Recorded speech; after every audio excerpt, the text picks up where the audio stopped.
Annyeong guys, magpapasko na naman. And I'm sure, nag-iisip na naman tayo kung ano-ano nga ba ang mga pwede nating ihanda sa darating na Noche Buena.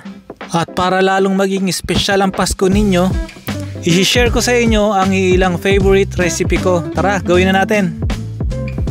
At ang number 1 sa list ko ay itong Andox Lechon Manok. Kung wala tayong budget pang lechon baboy, pwede naman tayong maglechong manok.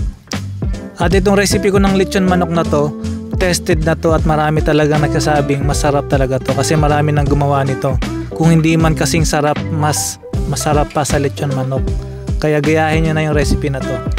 Para sa full details at sa recipe ng mga food dito, ililink ko na lang sa description below para mas malinaw at makopya ninyo na maayos. Next natin ay yung super crispy na lechon kawali. Alam ko naman na lahat ng foods dito ay kayang-kaya ninyong lutuin. Almost parehas lang naman yung mga ingredients, pero ang titignan nyo dito is yung tekniko kung paano ko ginawa at paano ko siya pinasarap. Kasi para sa akin, para magaya nyo at talaga maging masarap yung gawa ninyo, kagaya na pinapanood ninyo, 50% dyan ingredients and 50% dyan yung procedure para makopy nyo talaga at maging masarap yung result ninyo.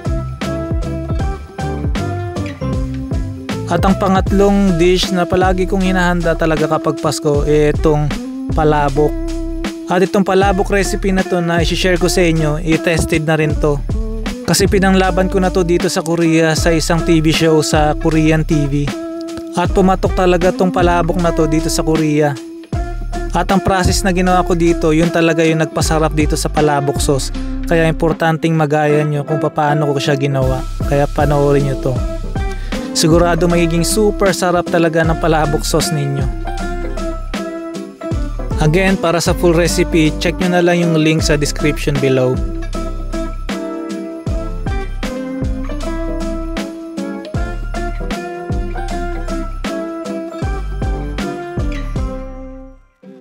Next naman, ang hindi nawawala sa handaan, syempre yung lumpia.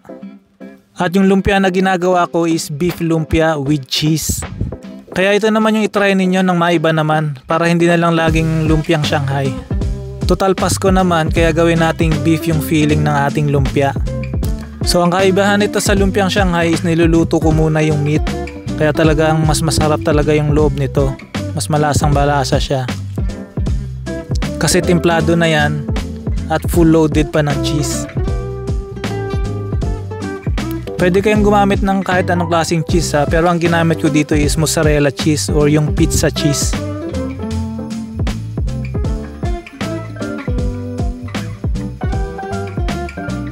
So again, ito yung tekniko ng pagbabalot ng lumpia.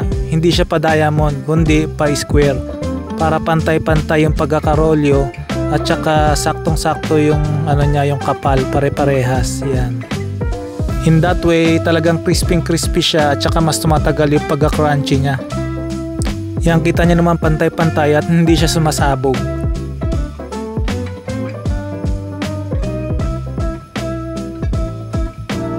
At syempre, napaka-juicy yung loob niya kasi nga niluto na natin.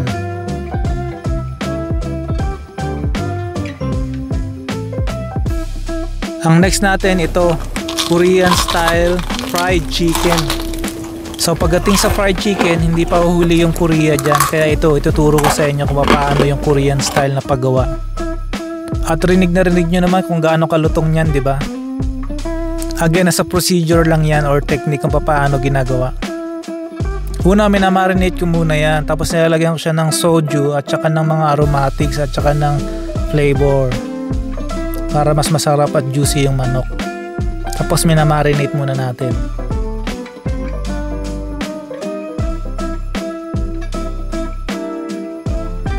At syempre mga secret ingredients natin, lagay na natin yan. So ganito yung result niya, kaya naman super crispy siya. So kaya sa full ingredients and full recipe, click nyo na lang yung link down below.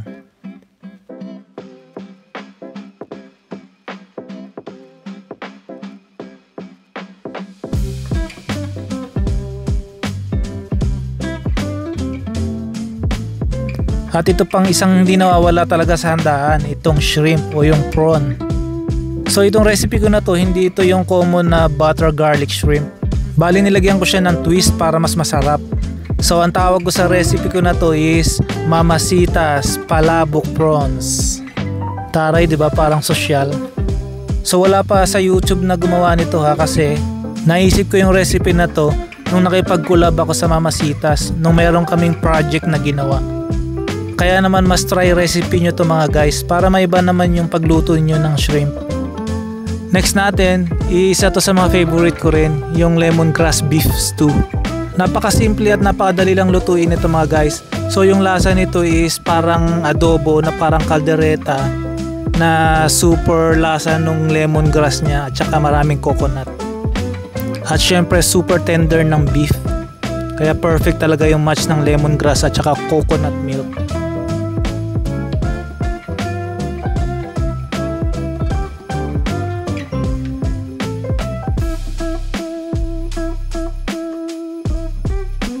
Next, syempre hindi nawawala sa inuman is yung sisig. Pero wag na natin pahirapan yung sarili natin, wag na tayo gumawa ng pork. Ito na lang chicken. So ang part ng chicken na ginawa ko dito is yung chicken thigh. Boneless na yan guys. So madali lang siyang gawin compare sa pork sisig. Iprito lang natin ng ganyan. Bali seared natin. Yan, hanggang sa magkulay brown ng todo. Para mas ma-achieve natin yung sarap ng sisig, kailangan natin i-brown lahat ng part ng manok. Tapos i-chop at saka yung normal na sisig recipe na gusto ninyo, bahala na kayo. Pag mga sisig bahay lang, ito lagi yung ginagawa ko, chicken sisig, para hindi complicated gawin. At syempre, asarin natin yung mga kapampangan, lagyan natin ng egg yung sisig. Joke lang. So bahala na kayo kung ano yung prefer nyo na sisig, yung may itlog o wala o yung may mayonnaise o wala. At ito pang isa, fried chicken ulit. So ganito lang ginawa ko dyan para maging special. Sa breading ko naglagay ako ng Bear Brand. Siguro naman sa itsura pala nakikita nyo na super crispy niya at talagang mukhang masarap, di ba? Yung breading niya hindi sagi at saka talagang malutong yan. Again, may technique kung paano ginagawa yan para maging ganyan yung breading ng chicken natin. Kung hindi pa kayo nakapag-try na lagyan ng milk yung ating fried chicken, try nyo na. So sa fried chicken na to hindi ako naglalagay ng itlog.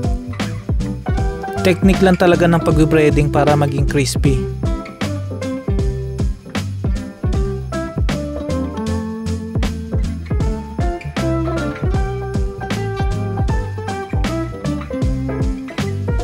So kung gagawin yung negosyo to, talagang papatok kayo. Kaya gayahin nyo na yung recipe natin guys. Kita mo naman, itsura pa lang oh. Talagang crispy na at saka masarap.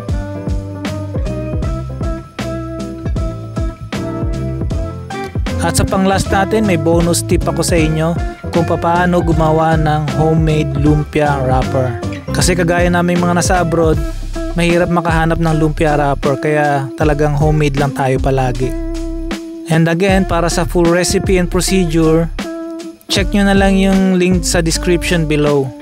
At kung nagustuhan nyo yung mga shinare ko sa inyo at kung gusto nyo pang matuto o malaman yung mga technique sa pagluluto, please subscribe to my channel. And also follow me on my YouTube, Facebook, and TikTok. Merry Christmas and Happy New Year! Annyeong!